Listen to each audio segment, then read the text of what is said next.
პრემიერ-მინისტრი ბიძინა ივანიშვილი საზოგადოებას მოუწოდებს ნუ მოახდენენ მისი პოლიტიკიდან წასვლის თემით სპეკულირებას. ივანიშვილი ამბობს, რომ თუ მისი წასვლით პოლიტიკური პროცესები დაზარალდება, ის პრემიერის პოსტზე დარჩება. ივანიშვილმა დღესვე პირობა დადო, რომ წასვლამდე რამდენიმე კვირით ადრე ამ საკითხთან დაკავშირებით ყველა მოახერხებს კითხვის დასმას და პასუხის მიღებას. მინდა რომ მოუწოდოს საზოგადოებას, მას ვისაც მიაჩნია, რომ ეს ამან შეიძლება ცუდი ძვრები გამოიწვიოს ჩვენს პოლიტიკაში, დავაწყნო რომ საზოგადოება და იქნებ შევეცადოთ, რომ ამ თემით ნუ მოახერხებთ სპეკულირებას უახლოესში. რამე თუ მე არცად წასვლას არ ვაპირებ ქვეყნიდან და ეხლაც კი რომ ახსენდება, რომ ოდესაც აზრად მქონდეს მერიდება და გუცბელად მერიდება. მე პირდაპირ მნიშვნელობად თავი გავწირე, როდესაც მოვედი პოლიტიკაში.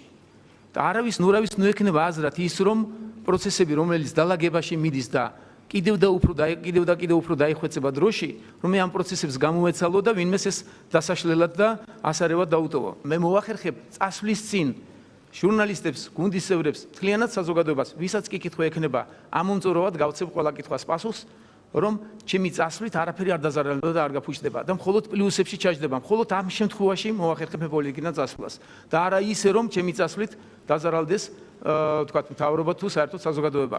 დღესვე პრემიერმა ქართული ოცნების მიერ საპრეზიდენტო კანდიდატის შეცვლა კიდევ ერთხელ გამორიცხა. ივანიშვილი პატაბურჭულაძის საპრეზიდენტო კანდიდატად წარდგენას მიესალმება, თუმცა ფიქრობს, რომ გიორგი მარგველაშვილი როგორც პოლიტიკოსი და როგორც პიროვნება პრეზიდენტობისათვის უფრო მისაღებია. ყველაფერი შეიძლება, ნებისმიერმა შეიძლება ჩვენს კანდიდატს ხმებით წაართვას, მაგრამ ეს არ ნიშნავს იმას, რომ ჩვენ რამე რეაქციები უნდა გავაკეთოთ ამაზე. ნებისმიერ ადამიანის გადასაწყვეტია, აქვს თუ არა მას სურვილი მიიღოს პოლიტიკურ პროცესებში. თუ გადაწყვეტავს მას ბატონი პატა, ძალიან კარგია. მე ვფიქრობ, რომ მარგველაშვილი როგორც პოლიტიკოსი და როგორც პიროვნება გაცილებით მისაღებია, როგორც საპრეზიდენტო კანდიდატი. და საერთოდ ვინც იცავს მარგველაშვილს, მე კიდევ ერთხელ გავუსვამ ხაზს, რომ მას აქვს ყველა თვისება გადაჭარბებით ის, რაც შეიძლება კარგ პრეზიდენტს, ნებისმიერი ქვეყნის თუ უგნებავთ, არა მარტო საქართველოს. შესაბამისად, მე არ ვფიქრობ, რომ მას ეყოლება ღირსეული კონკურენტი, რამე თუ ამ შემთხვევაში ჩემი აზრით ვერც პაატა ვერ მოახერხებს მას ღირსეული კონკურენცია გაუწიოს, თუმცა ეს საზოგადოების გადასაწყვეტია და ყველა პიროვნება თვითონ წყვეტს თავის სურვილებს და ესე შემდგომ. მოახლოებული საპრეზიდენტო არჩევნების გარდა პრემიერმა დღესვე ქვეყანაში მიმდინარე პროცესებზეც ისაუბრა. ივანიშვილს სოფლის მეურნეობის სამინისტროში მაღალჩინოსნების დაკავებასთან დაკავშირებულ გამოძიებაზეც მოუწია განმარტებების გაკეთება. მისი განცხადებით, ამ საკითხზე პროკურატურა დამოუკიდებლად მუშაობს და საბოლოო სიტყვას სწორედ გამოძიება იტყვის. თქვენ თუ ნახავთ ჩემს პირველ განცხადებებს, კირვალიძე რამის საუკეთესო მინისტრად ვასახელებდი მე.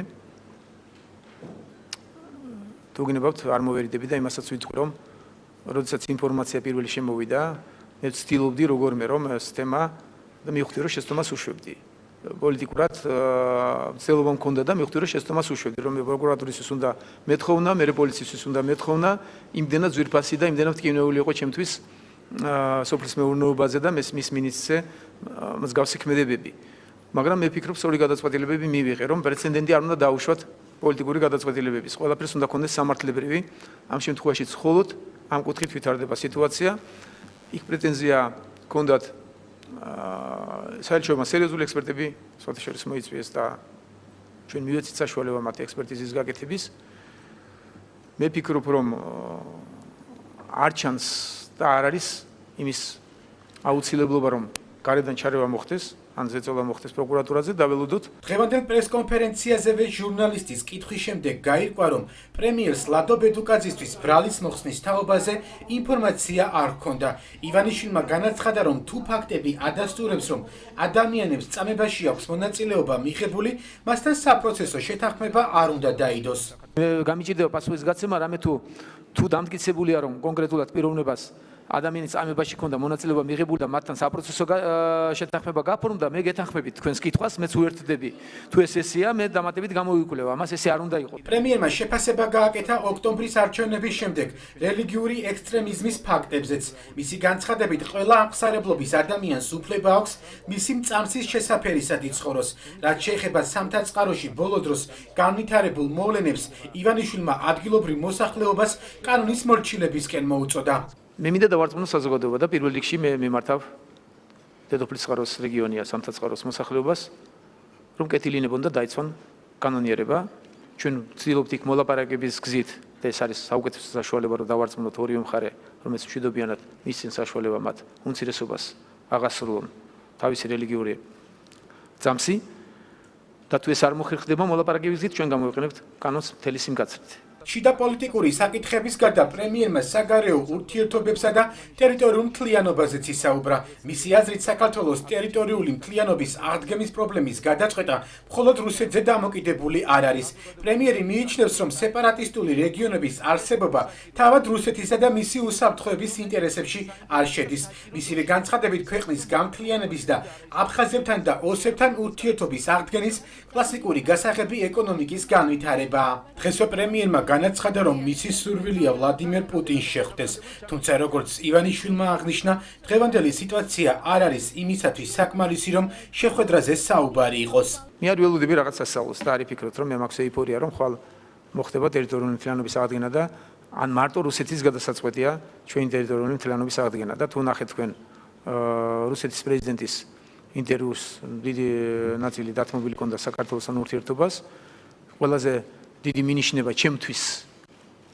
თუმცა იმ დროს, როდესაც ეს ინტერვიუ შედგა, არავის არ გაუკეთებია მსგავსი აქცენტი, რასაც მე ახლა გავიმეორებ პრეზიდენტის გამოსვლაში, რამდენიმე ჯერ იყო მინიშნება იმაზე, რომ არსებობს ტერიტორიები, არსებობს ხალხი და ერთ ტერიტორიები არა, ტერიტორია და არსებობს ხალხი, ამ ტერიტორიაზე მცხოვრები ერთ ტერიტორიად მოიხსენიებდა თავის გამოსვლაში საქართველოს. და მინიშნება იყო ჩვენ ძმებზე, აფხაზებსა და ოსებზე, რომ ჩვენ თვითონ უნდა გადავწყვეტოთ და ჩვენი გადასაწყვეტია ეს პრობლემები და აბსოლუტურად კარგად გავიგებ ეს მინიშნება და აბსოლუტურად ვიზიარებ და ვეთანხმებით. პრემიერის ჟურნალისტებთან შეხვედრა 2 საათს გაგრძელდა. ჟურნალისტების მიერ დასმულ კითხვებზე პასუხის გარდა ბიძინა ივანიშვილმა შესავალ სიტყვაში მთავრობის მუშაობა მიმოიხილა და განაცხადა, რომ ქართული ოცნება წინა საარჩევნო დაპირებებს დროზე ადრე ასრულებს. დასასრულს მან მედიას კიდევ ერთხელ მოუწოდა, ნუ მოახდენენ პოსტზე მისი დარჩენა არ დარჩენის თემის აჟიტირებას.